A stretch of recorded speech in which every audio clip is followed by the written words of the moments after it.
Sundown, Levittown, Fort Apache, Dirty Harry, John Wayne, Blackface, Minuteman, Moynihan, Gone with the Wind, Breaking Bad. Washington Redskin, Confederate flag, the sword, the dollar, the cannon, the scholar, the cavalry, and the Ivy League history is written by lightning as the rising smoke of burning village. The ways in which victors keep their victims, the frontier thesis and notes on the state of Virginia extraction, expansion, the winning of the West, Lewis and Clark, Smith and Wesson will circle the wagon with bloodshed and slaves sweat the crack of the whip.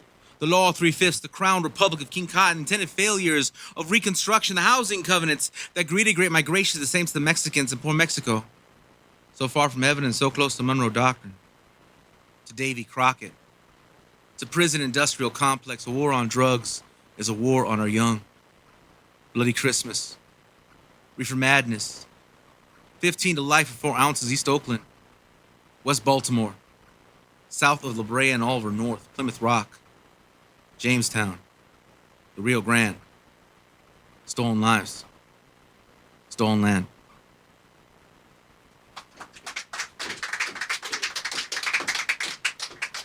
See, some were born in summer homes and palatial groves where pain was only to unfold from the pages of secret gardens where the red fern grows, but not I. See, I come from the stock of star-eyed astronauts who greet the night sky with big dreams and wide eyes, always running down the devil's highway through occupied America, all the way back to us on Mango Street, and all those other books you don't want us to read. Raised on handball off the back wall of a panaderia born east the river post Mendez versus Westminster, one generation with red lines.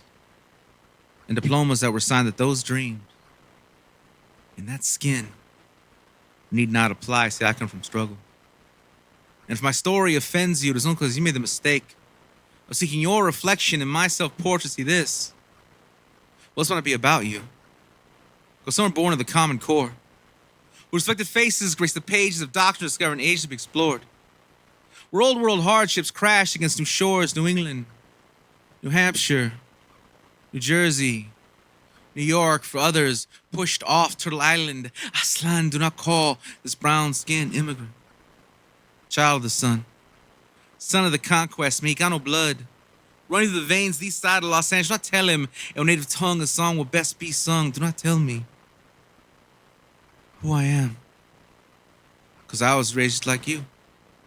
Miseducated in some of those very same schools off lessons and legends of honest Indians and Christian pilgrims and a nation of immigrants, all united in freedom. It isn't until they pulled aside my white friend, pointed directly at me and said, Scott, I judge you by the company you keep.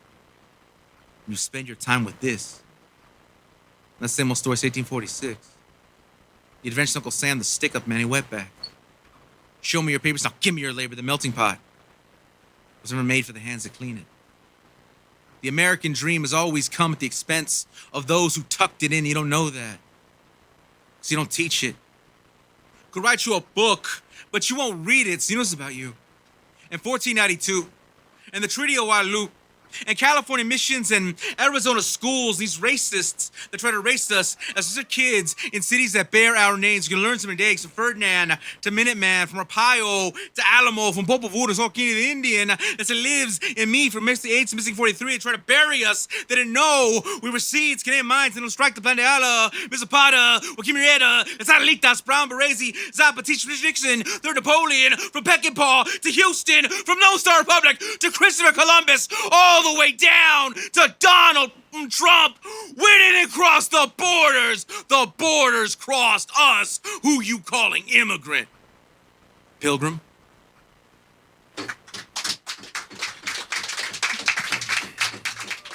So mine's about Sedillo. A lot of these poems are very historically based. A lot really much rooted in U.S. history, Chicano history. I am a Chicano, which means a Mexican American. See what else? I've been hailed as the best political poet in America by Greg Palast, the Poet Laureate Struggle by Paul Ortiz. And I'm so happy to be here. I'm happy to be here in Rotterdam. And yesterday I was in Nijmegen? Nijmegen, all right. So I called that Nijmegen. I called that Nijmegen. I mean, I so many things wrong with that city, but it was a wonderful, wonderful time. But yeah, so anyway, I'm here. I was in Italy.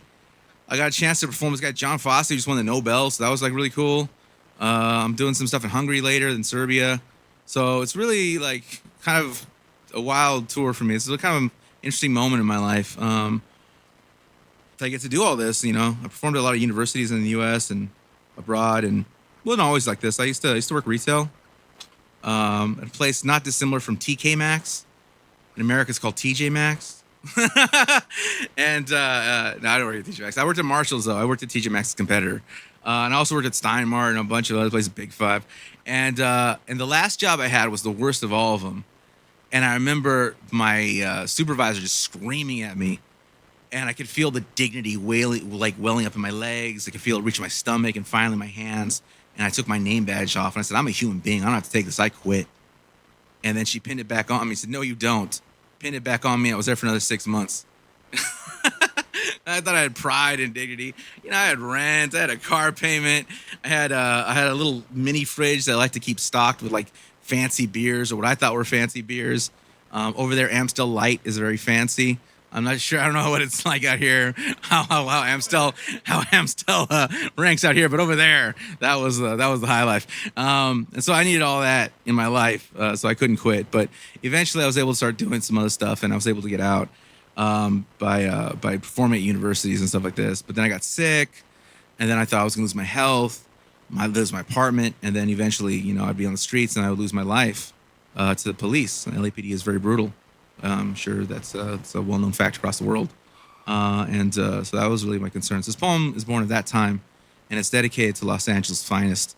The name of this poem is L.A. is Full of Pigs. Los Angeles is falling apart. In the streets, in the suburbs, in the wind. In a barely kept Hollywood bathroom, wheezing, vomiting, coughing up blood. These past few days, these past few years, I have spread myself across this sprawl. And now fear this drive may kill me. May kill us all. And I wander. Over the General Hospital, between its walls, desperation wears in high concentration. Upon the face of the shop-worn and prematurely ill alike.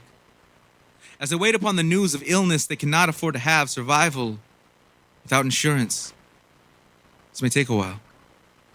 Los Angeles. Full of untold misery. A homeless man sleeps next to me, and I can smell the years of hard distance who he is now and who he may have been. And all that stands between him and the bitter wind is chance.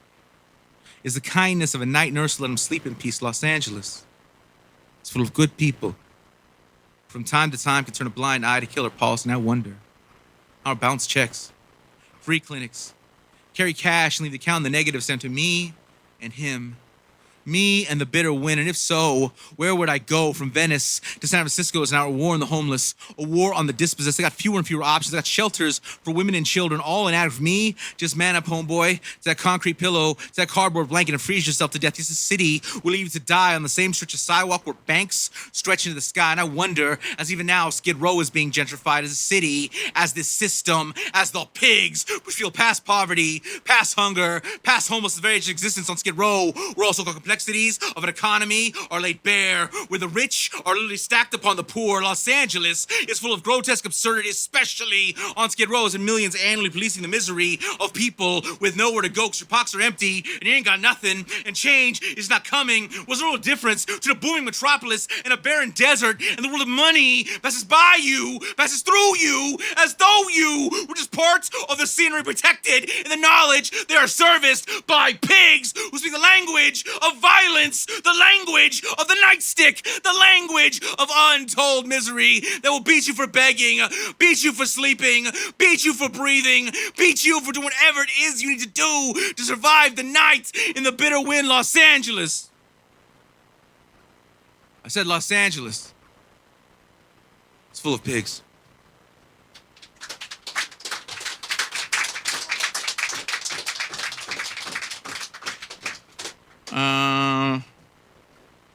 Once upon a dream, at least I heard from a time long before in a land now distant, we gathered.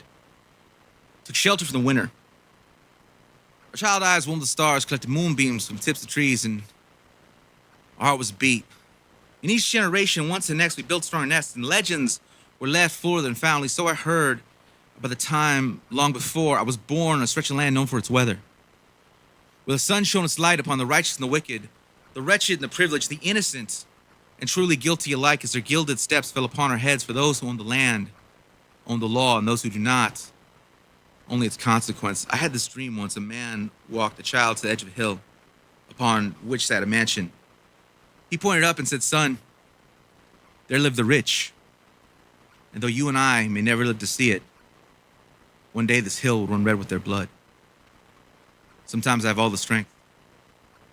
Sometimes I have none at all. I have recurring life. Every moment is midnight.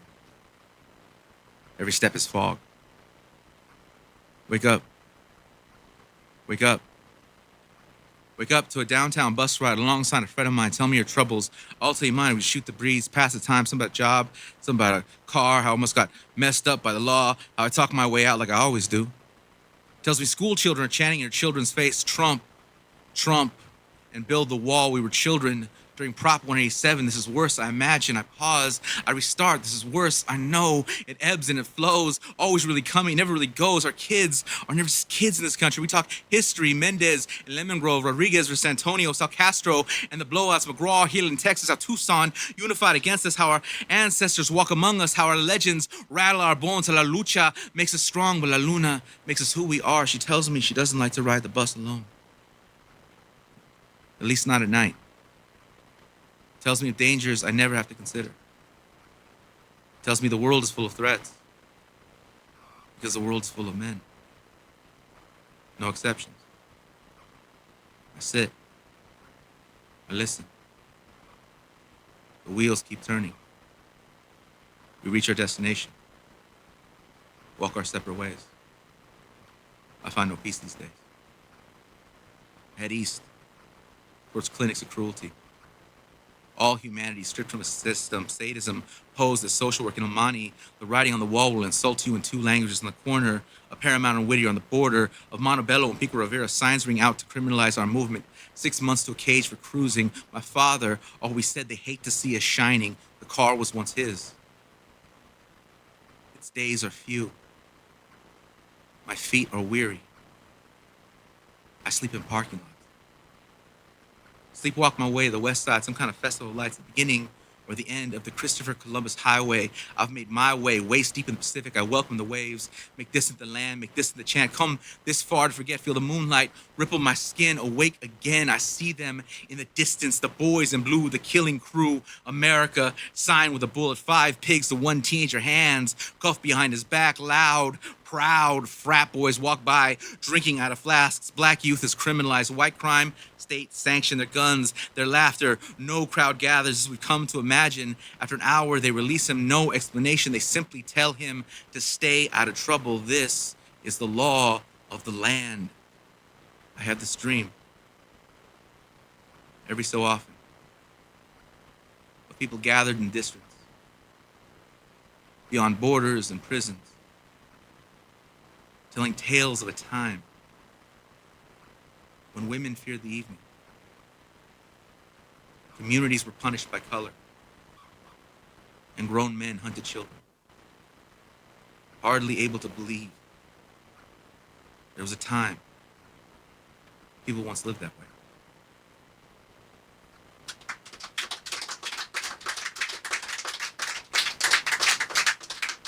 And I'm gonna do this one more, and then I'm gonna close it out. Then invite Eduardo to come share some poems, and I'm gonna do another set for you. So I'm gonna take a little break because my throat's a little get a little raspy from all this yelling. All right, this last poem, you're not gonna understand any of it. Don't worry, no one understands it in America either. So it's this is full of a lot of historical references. You can Google some of them if you want to learn more about Chicano history. This is the most profoundly Chicano poem I have. It's supposed to be in conversation with a guy named Corky Gonzalez. Wrote a poem called I Am Joaquin, which is one of the foundational documents of the Chicano movement. So if you learn nothing else, read about Corky Gonzalez, read I Am Joaquin. But here's my kind of response to it. It's called I Chicano.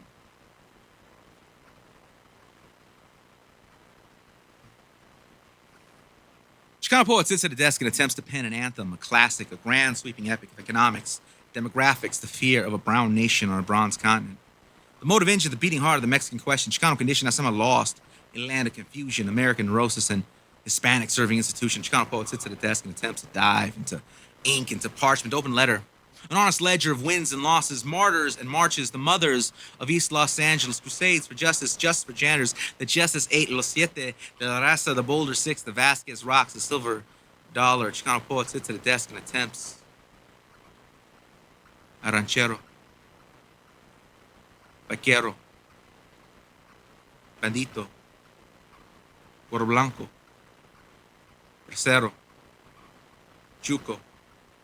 Brown Beret. Inmate, cholo, vato, loco, pocho, no sabo, kid, son and heir to all I've seen, but taught to forget the crimes they commit, they omit from the text, how they changed the law when they stole the land, how they taught our kids they held no claim, took too much space, had to change their names, come a long way to nowhere. Saw a Chicano poet sit at a desk and attempt. A hope. A dream. Prayer. I spend my days and nights scouring the archives of a lost tribe that stitched together every thread of history and culture they could find and called it home.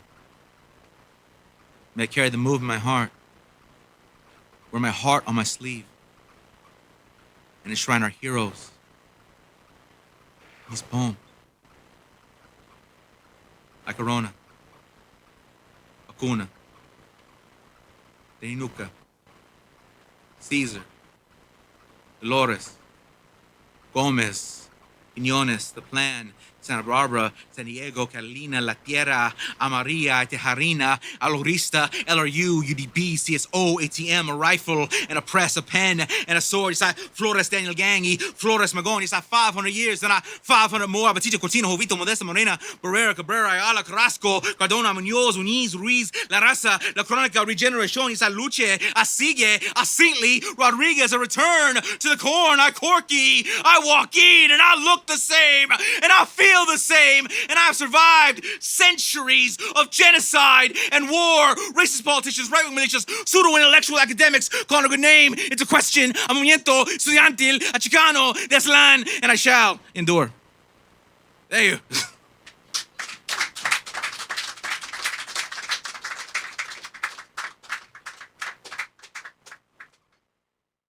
Before I get started with the second set, I want to give it up for Irene Siekman, who put this whole thing together. So can we clap for our organizer?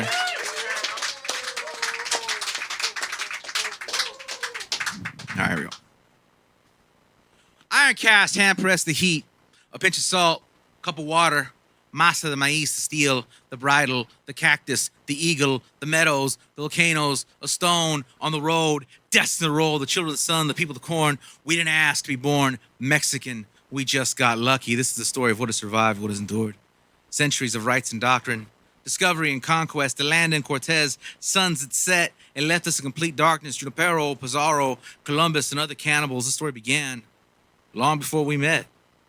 But you don't know that about anything. I mean, you said it first, you said it best. America, the beautiful America, the exceptional, pilgrim's pride, each gain divine, providence, the promised land, the sweet land of liberty, opportunity, the free land, land rush, guns up, go west, young, manifest destiny, broken treaty, empty promise, the Rio Grande is not, Ellis Island, we repart, your nation of immigrants, always be dirty Mexican, good dead Indian. This is the story of recovery and restoration, prophecy and legend, eagle and condor, the flight of the butterfly, the return of the jaguar, Los Aztecas del Norte, a peer-reviewed socioeconomic study, how block by block, lot by lot, reinforcement showed up, locked and loaded, con asada, lengua, al pastor, canista, cabeza, chicharrón, cebolla, limón, salsa de chili, rojo y verde, más caliente. You didn't ask to be born when the Mexicans took back over. You just got lucky. Taco trucks, every corner.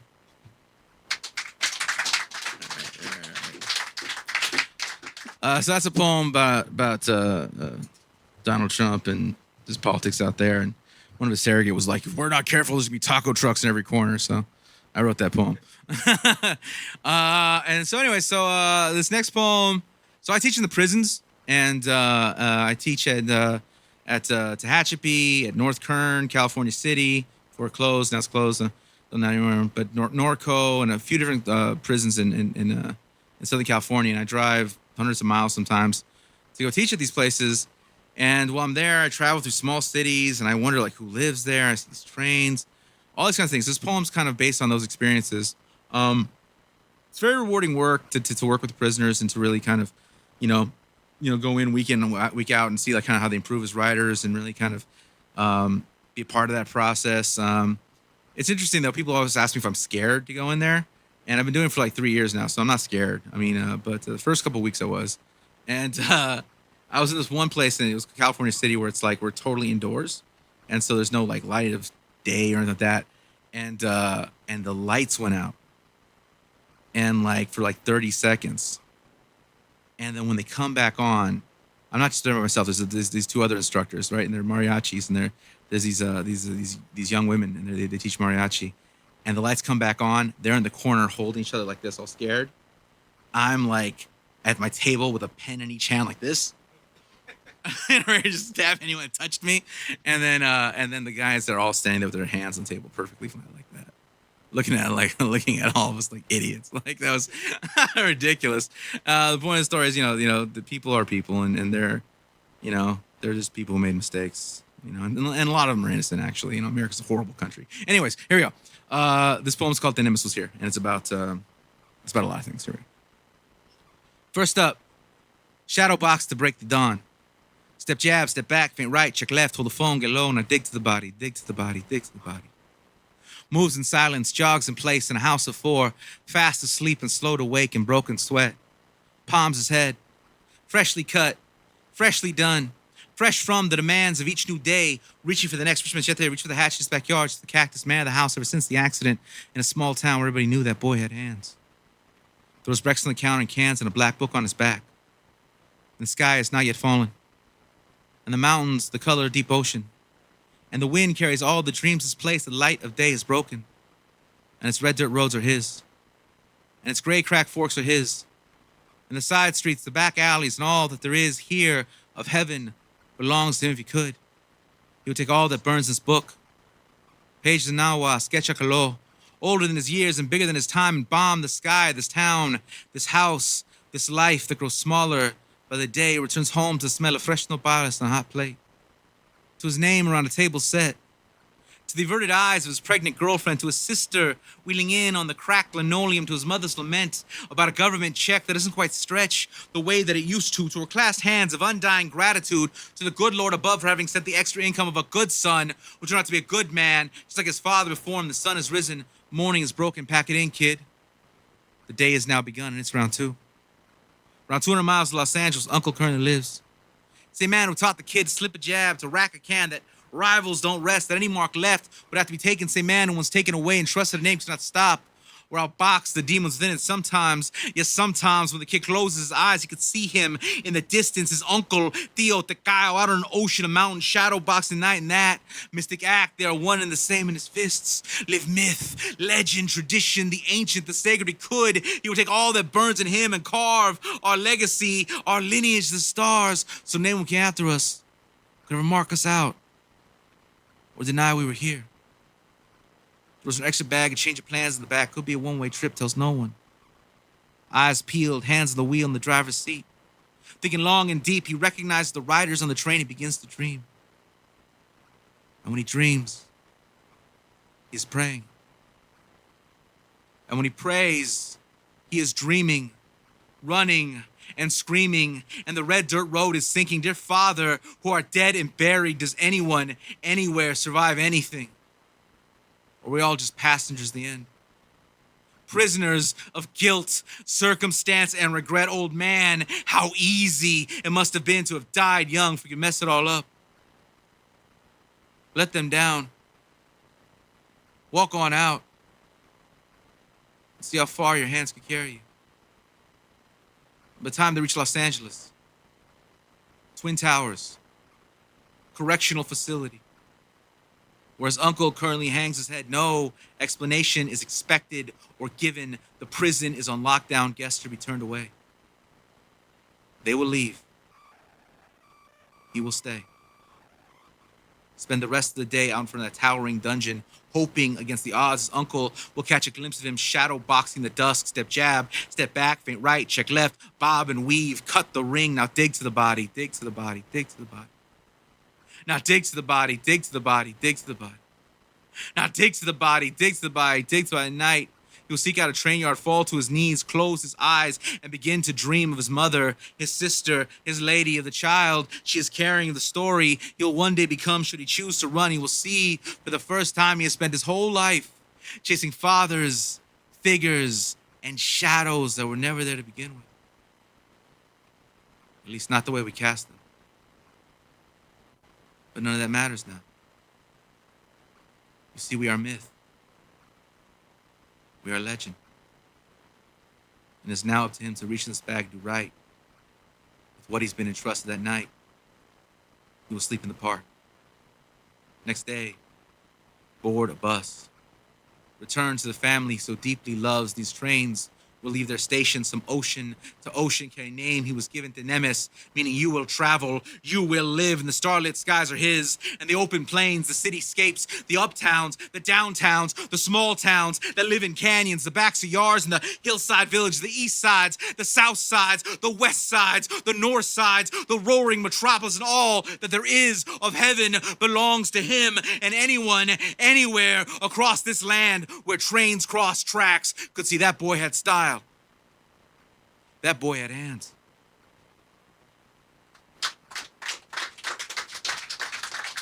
All right. This next poem is a satirical poem. I am not the person I pretend to be. Do not worry. I'm not an edgelord. I'm not pretending to be a bigot of any kind. I'm pretending to be a billionaire. I am not a billionaire. In fact, if you could, I have some Italian English books for sale later, and maybe you could purchase some of those.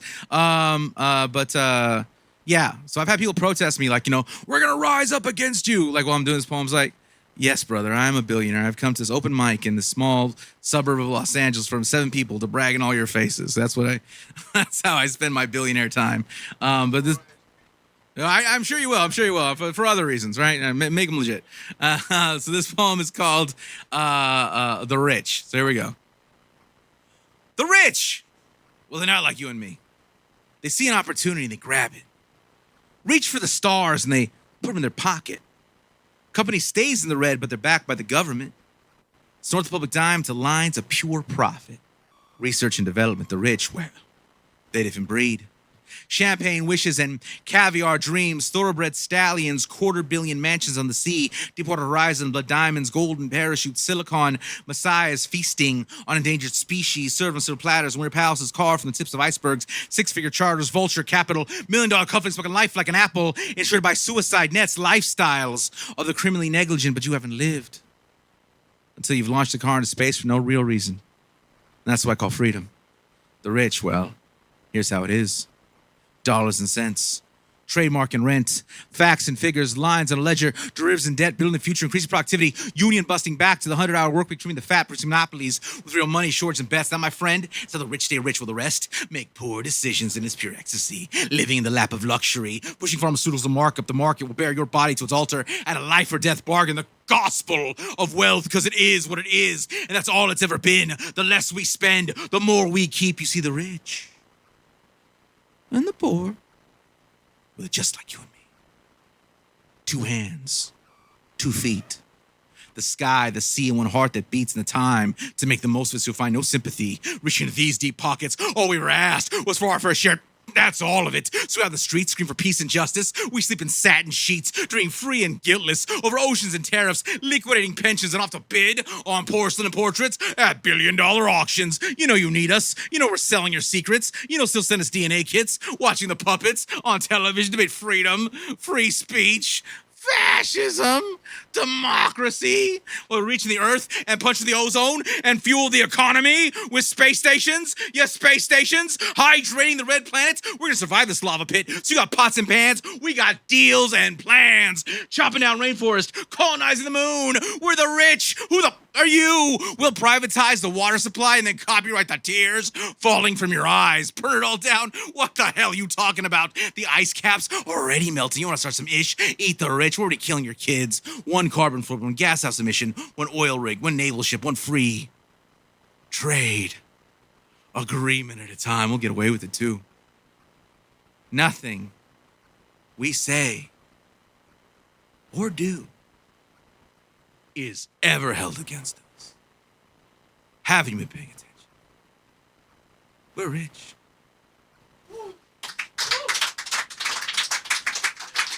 And I'm gonna do one last poem for everybody, but before I do that, I'm actually a work in progress. I'm still working on, so it's kind of like The Rich.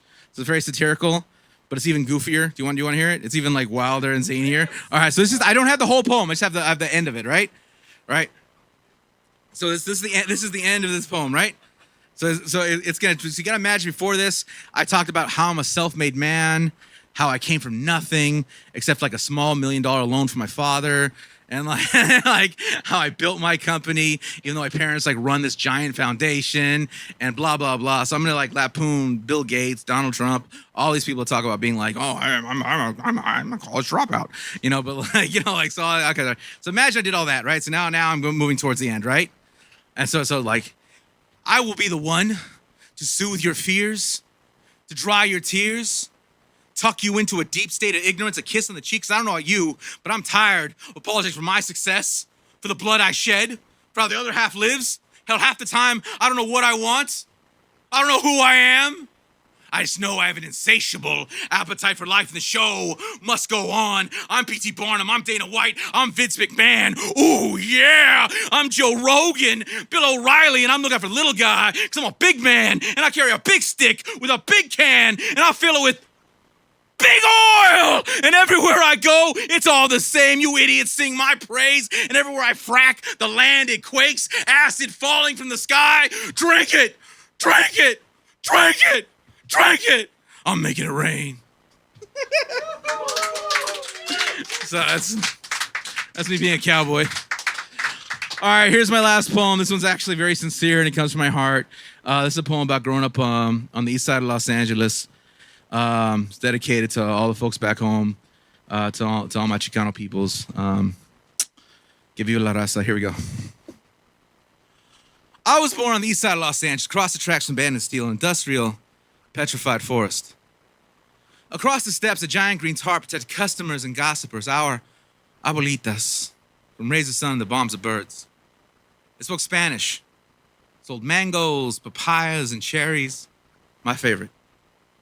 As a child, I could never quite make the connection between the broken, empty bottles across the steps and the broken, empty men poured out the rust factories from across the tracks.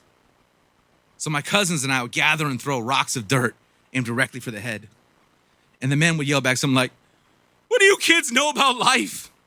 And we yelled back, "Take that, drunks!" That was messed up. But that's just how it was, growing up, where Valley climbs up in order to meet Soto. El Sereno. In the 1950s, my mother's father, a technician by trade, by birth, a prince among men. In a backwards kingdom that held him back, that treated him different for the radiance of his unapologetic brown skin, raised a family of 6 on a single income. There is hard-fought genius in me. Older than my mother's womb. December 18th, 1981. After months of fear and absence, my father makes his return. My aunt moves to the hospital bed. She does not want to see you. You know what you did. It would be best for everyone if you were just to leave. My mother holds her newborn, her only begotten son. There is a pain in me, older than my father's blood. As a child, I can never quite make the connection between his fingers around my throat and the anguish in his chest, suffering older than my father's bones. His father's whiskey. Grandfather's short temper, long-lived legacy to time. History does not care to remember because beatings are not fit for scrapbooks, and genealogy's shame rarely make their way to the oral tradition of campfire. There is a burning in my heart that time cannot trace. Moved out from my father's, the suburbs treated me different. One day in the workforce, I told my boss, last night I met a woman. Beautiful and intelligent. Asked, we're at Boyle Heights. Where's that? The east side of Los Angeles. Asks, incredulous, you met an intelligent woman in East Los Angeles? I wanted to slap the cavalry from a smirk. Beat the manifest destiny out of his name badge, but needing a paycheck, I stood in the weakness of silence, the pain and anguish of generations long past, alive and sickened in my chest. There is a shame attempted upon us, older than the tongues of bigots. Walked off job. Marched off lot, fist up for the cause, because a world that has told us no. That has told us different. I've chosen yes. Yes, I'm Chicano. Yes, Mexicano.